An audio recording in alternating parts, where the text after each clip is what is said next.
하노이에서 북미 정상회담이 끝나고 나서 텔레비전이나 신문의 경우는 왜 북미 정상회담이 결렬되었는가, 또 앞으로 어떻게 할 것인가 하는 문제로 굉장히 많은 시간을 할애해서 토론을 하고 있는 중이더군요.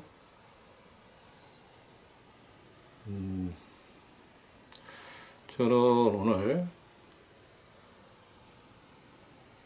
북미 정상회담을 바라보면서 느꼈던 그 소감과 더불어서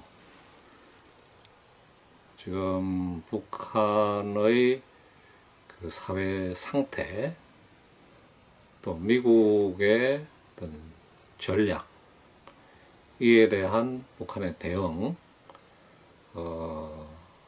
앞으로 어떻게 될 것인가라고 하는, 어찌 보면 공동의 문제에 대한 생각을 여러분과 함께 나누어 보고 싶습니다. 우선 맨 먼저 그 회담 과정에서 드는 생각을 잠깐 말하자면, 트럼프와 김정은이 마주 앉았는데 트럼프가 누구인가, 또 김정은은 누구인가 하는 의문이었습니다.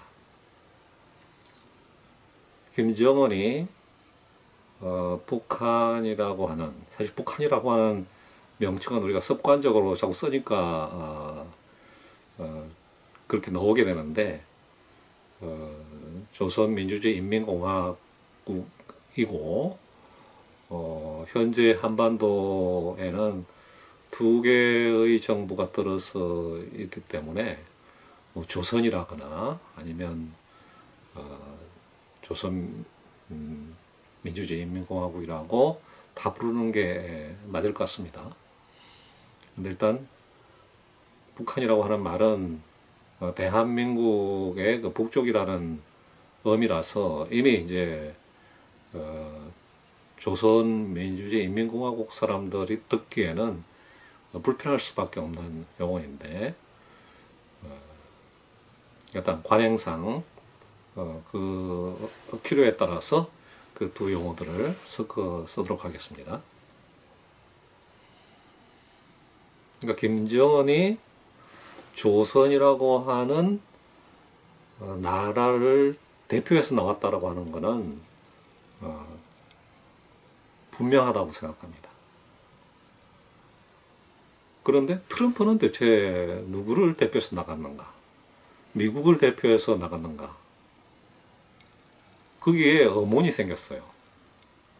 왜냐하면 미국이 조선에 대해서 요구하는 것은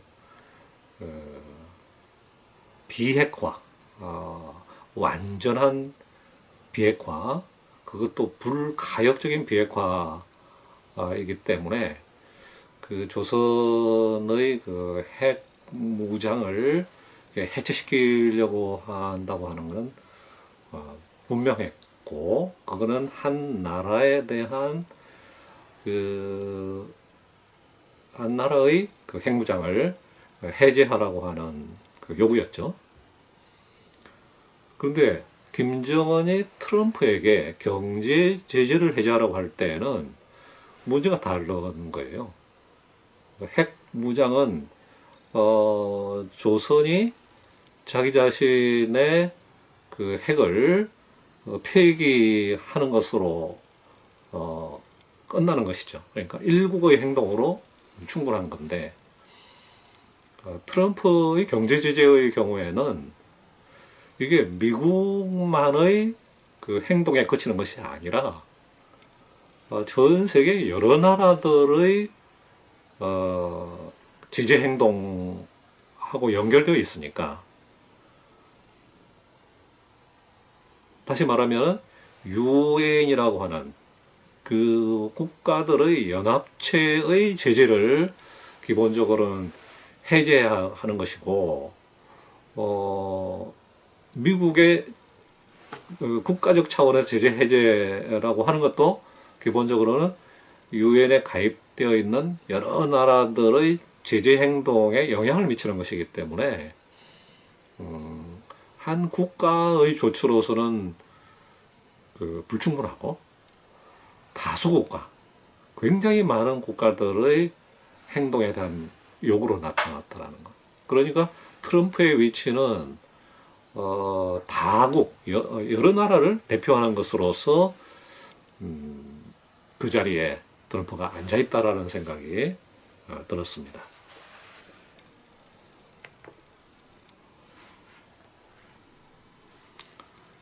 잠깐만요. 디스플레이의 설정을 좀 바꾸고 시작하겠습니다. 자꾸만 자동 잠금이 되어가지고.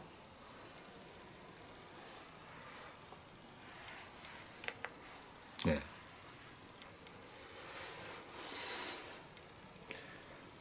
그러니까 트럼프의 그 위치는 어떻게 보면은 소위 그 제국의 대표, 수많은 나라들을 대표하는 사람으로서 그 자리에 앉아 있기 때문에 미국 대 북한의 그 회담이라고 보기에는 좀 부적절하지 않은가.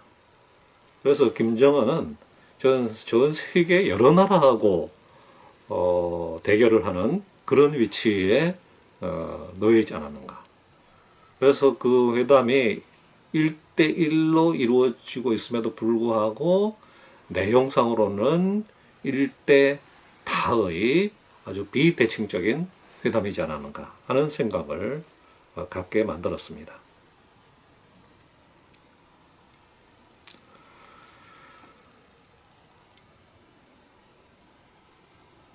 지금 이제 우리가 이 회담 자체의 비대칭성을 이야기하는 것은 핵 문제를 둘러싼 그 국제적인 조건들, 또 핵의 역사 문제하고 연결이 되어 있다는 생각이 드는데요. 우선 우리가 현재 전개되고 있는 그 회담까지의 그 역사를 좀 간단하게 스케치해 보는 것이 이 회담의 그 비대칭성을 이해하는데 도움이 되지 않는가 하는 생각이 들어서 먼저 그 점을 살펴보고자 합니다. 우리가 지난 시간들에도 일단 한반도를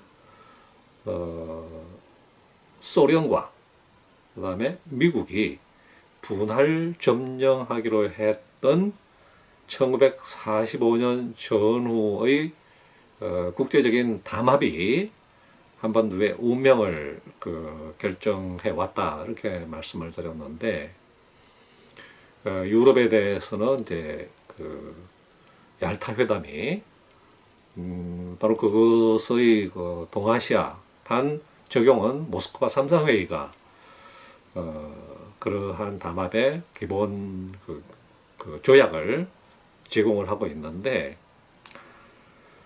한반도를 소련과 미국이 분할 점령할 수 있는 그 권리는 대체 어디서 나왔는가?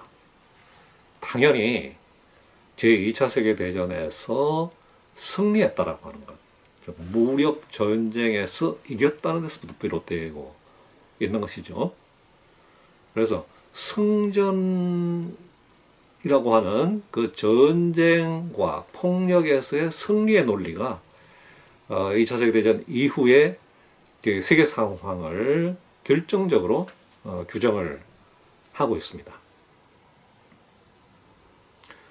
그러면 우리는 제2차 세계대전에서 결정적으로 미소를 포함하는 연합군이 승리하게 됐던 그 모멘트가 무엇이었냐라고 물어본다면 당연히 히로시마와 나가사키에 떨어뜨렸던 원자폭탄, 핵폭탄이라고 말을 할 수가 있겠죠. 그러니까 제2차 세계대전이라고 하는 거대한 전쟁을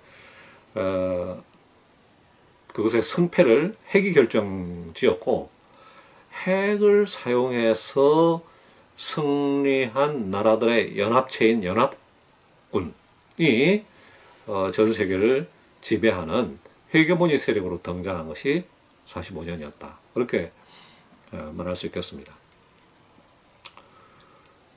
그러니까 우리가 핵 국가, 핵 체제가 지금 우리가 살고 있는 전후 세계의 골간이라고 말할 수 있다는 것이죠. 그때 당시에 모스크바 삼상회의 45년 12월에 있었는데요. 삼상회의 결정 내용을 보면은 미국과 소련이 한반도의 남과 북을 점령을 하되 그 분할을 영구화시키자는 것이 아니라 미국과 소련의 공동위원회를 설치를 하고, 이 미국과 소련의 공동위원회가 한국의 정당이라거나 사회단체의 그 협의 내용을 참조를 해가지고 임시정부 수립 권관을 이렇게 내놓으면 4개의 강대국이 이거를 심의를 해가지고 임시정부를 수립한다. 그렇게 했을 때 임시정부는 미소 공동위원회 하에서 구체적인 그 신탁통치 협정의 작성에 참가하고, 그럴 때에 4대국의 그 신탁통치 협정을 이제 공동으로 그 심의해가지고 나라를 어떻게 보면 통합시켜 나간다라고 하는 장기적인 플랜을 갖고 있었습니다. 지금 이 일련의 과정은 전쟁에서 승리한 국가들, 그러니까 승전 국가들이 자신의 그 폭력을 한반도에 강제하는 그런 메커니즘이었다고 볼 수가 있죠. 그러니까 법이라거나 협정이라거나 조약이라거나 이런 이제 언어적인 규약들이 기본적으로는 전쟁에 의해서 규정되고 있는 것이었고, 전쟁에서 이길 수 있었던 그 힘, 전쟁 폭력, 무엇보다도 핵폭력이 한반도에 대한 분할 점령과 신탁 통치의 그 배후에 있는 힘이었다고 말할 수 있겠습니다.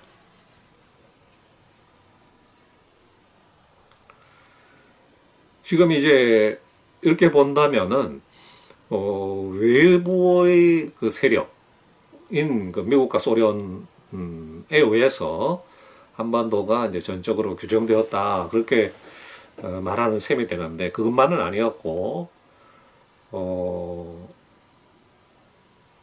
일본 제국주의 치하에서도 실질적으로 존재했던 그런 또 하나의 적대, 그러니까 주로 이제 지주청, 그 다음에 비록 약했지만 형성되고 있었던 자본가청과 지주에 대한 소작, 또 자본가에 대한 노동자라고 하는 이런 그 계급 대립이 바로 한반도를 둘러싼 국제적인 역학관계하고 이렇게 중첩되는 것이 그 당시의 현실이었습니다.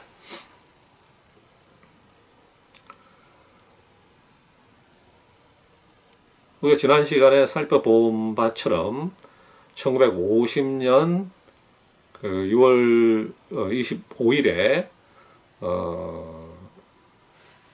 북한이 남쪽으로 이제 무력 공격을 해오게 되는데, 이 50년이라고 하는 것은 48년 8월이나 북한의 경우는 9월에 나라를 세운 지 이제 불과 그 2년도 되지 않는 상황이고, 무엇보다도 남쪽의 그 산악지대, 특히 지리산 일대에서는 그 빨치산 투쟁이 전개되고 있었던 바로 그때였죠. 그렇기 때문에 한국 전쟁이라고 하는 것은 북한의 남침 전쟁이면서 동시에 계급 전쟁으로서의 성격을 갖고 있던 그런 것이었다고 말할 수 있겠습니다. 그 두 개의 어떤 적대가 동시적으로 응축되어서 출현했다고 할 수 있겠는데, 그렇다고 해서 그때의 전쟁이 전적으로 계급 전쟁의 성격을 뚜렷하게 드러냈느냐 하면은 국제적인 제약은 그렇게 못하도록 가로막고 있었다고 생각하는데, 조금 전에 우리가 이제 지주대 소작, 자본가대 노동자의 계급 대립이라고 했지만, 그 당시에 소련은 인민전선 정책에 따라서 주변 국가들의 혁명 문제를 관리하고 있었기 때문에 프롤레타리아트들의 직접적인 그 혁명은 일정하게 억제시키면서 혁명이 부르주아 민주주의 수준에서 제한되도록 하는 정책을 쓰고 있었던 거죠. 그게 이제 인민전선 전술인데, 그런 조건 하에서 한국 전쟁이 벌어졌고, 한국 전쟁을 내전적인 성격의 것으로 그 측면에서 살펴본다 하더라도 그 내전이 전적으로 계급전의 형태라고 보기는 어려운 그런 측면이 있었습니다. 53년에 정전이 되고, 남한에서는 그 빨치산 투쟁이 종말에 이르고, 북한에서는 그 전쟁에서 승리하지 못한 것에 대한 책임을 물어서 남쪽의 빨치산과 그 깊게 연결되어 있었던 그 박헌영 진영을 숙청을 하면서 북한 정권은 굉장히 빠르게 당 관료 주도의 국가자본주의로 전환해 갔다, 그렇게 생각이 납니다. 그래서 53년 이후에 이제 전후 재건이라거나 부흥의 노력이라고 하는 것은 사회주의라고 하는 이름 하에서 국가자본주의를 구축해 나가는 그러한 집단적 과정으로 보여집니다.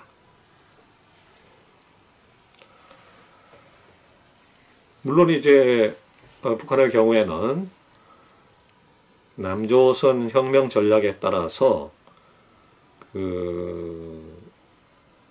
약 7, 8년간의 재건과 부흥 기간을 거친 후에 61년부터 71년까지 유격부대를 파견을 해가지고 남조선의 그 혁명을 추진한다고 했지만, 사실상 이러한 유격부대의 파견이 남조선의 상황하고 전혀 부합하지를 않았고, 68년 전후의 상황에 대해서 이미 우리가 이제 말씀드린 바 있지만, 유격대의 파견은 남한 민중들의 거부에 의해서, 그게 이제 저희 간첩 신고라는 걸로 나타났었는데요. 거부에 의해서 참담한 그 실패로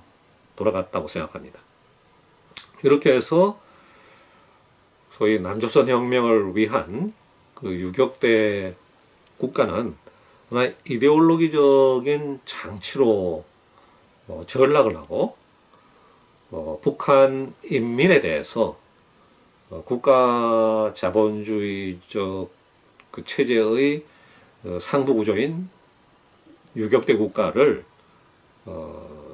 정당화하는 그런 방식으로, 그래서 이제 그걸 극장국가다 이렇게 와다 하루키는 규정을 했는데요. 이런 극장국가로 유격대 국가가 그 성격 변화해 나가는 것이 71년 전후의 사정이었고,